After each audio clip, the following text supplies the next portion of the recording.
Okay, let's jump into something really interesting today, something I think a lot of us might recognize, even if we don't uh, have a name for it. Hmm. This idea of a kind of hidden pride, not the loud sort, but one that trades grace for, like, a personal scorecard. Yeah, the checklist gospel. That's a good way to put it. Right. It's tricky because it doesn't look like outright rejection of faith. It's more subtle. It's this belief deep down that you've actually earned God's approval through your own spiritual performance. So it becomes transactional, like a contract. Exactly. You do your part, attend things, give money, serve, follow the rules, and you expect blessings, security, the good stuff in return. It's basically pride dressed up in spiritual clothing. But wait, isn't discipline good? Mhm. I mean, having spiritual habits, making time for reflection or service, surely that's important. How do you tell the difference? That's the absolute key question, isn't it? It's not about what you're doing. The actions themselves might be identical. It's the heart behind it. The checklist gospel isn't usually about boasting out loud.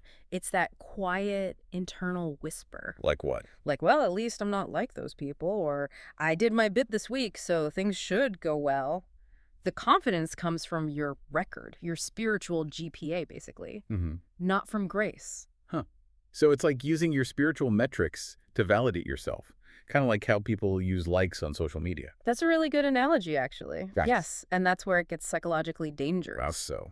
Well, when you get locked into this performance system, hitting all the targets, you genuinely start to feel owed. Ode. Yeah, owed answers to prayer, owed a smooth life, owed recognition, and it's utterly exhausting because think about it, when you succeed, what You happens? feel proud, I guess. Right, pride. And when you inevitably fail, because nobody's perfect, Crushing shame. intense, crippling shame. Either way, win or lose, your focus is constantly on yourself, on your score, not on God, not on grace. Wow, okay. That sounds like a setup for a major crash.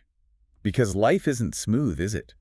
What happens when trials hit someone who's been meticulously checking off their list? That's often the breaking point. They followed the rules, but suffering still comes. Exactly. The system assumes God works like a predictable contract. I did X, so I deserve Y.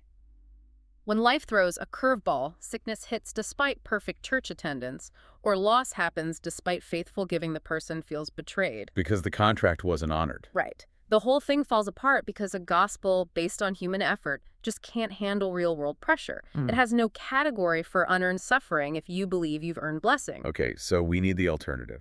If the list doesn't work, what's the actual fix? How does grace, real grace, work differently in practice? Well, grace fundamentally levels the playing field right away. Levels it how? It says the same thing to the person with a lifetime of good deeds and the person just starting out, maybe feeling like a total mess. You can't earn this. Full stop. So no amount of checking boxes gets you there. None. Grace dethrones performance. It completely flips the motivation. You're no longer working to earn acceptance or payment. You're responding because you've already received it? Precisely. You serve, you give, you gather because you're loved and accepted unconditionally, not in order to be loved and accepted. See the difference? Yeah, that changes everything. The why becomes completely different. Totally. The pressure's off. Service becomes about love, about freedom, not about desperately trying to maintain your standing or avoid some kind of punishment.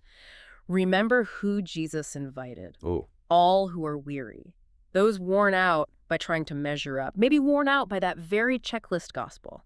He offers rest, not more rules. God wants trust, a humble heart. That's the end of boasting. The cross is the gospel, the list is not. that is such a critical distinction. Yeah. Because that checklist gospel, it promises security, but it sounds like it just delivers burnout, bitterness. Yeah, and it distracts you from real freedom, real joy. So it keeps you busy, but misses the point.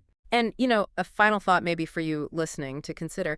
If your spiritual habits look good on the outside, you're doing all the right thing, but inside, your heart is demanding recognition for it, or feeling superior, or maybe looking down on others who aren't keeping up, then the fruit isn't life, it's pride. The motivation reveals everything. Which leaves us all with a really important question to maybe chew on this week. Are you serving, giving, praying primarily out of love, responding to a relationship already secure?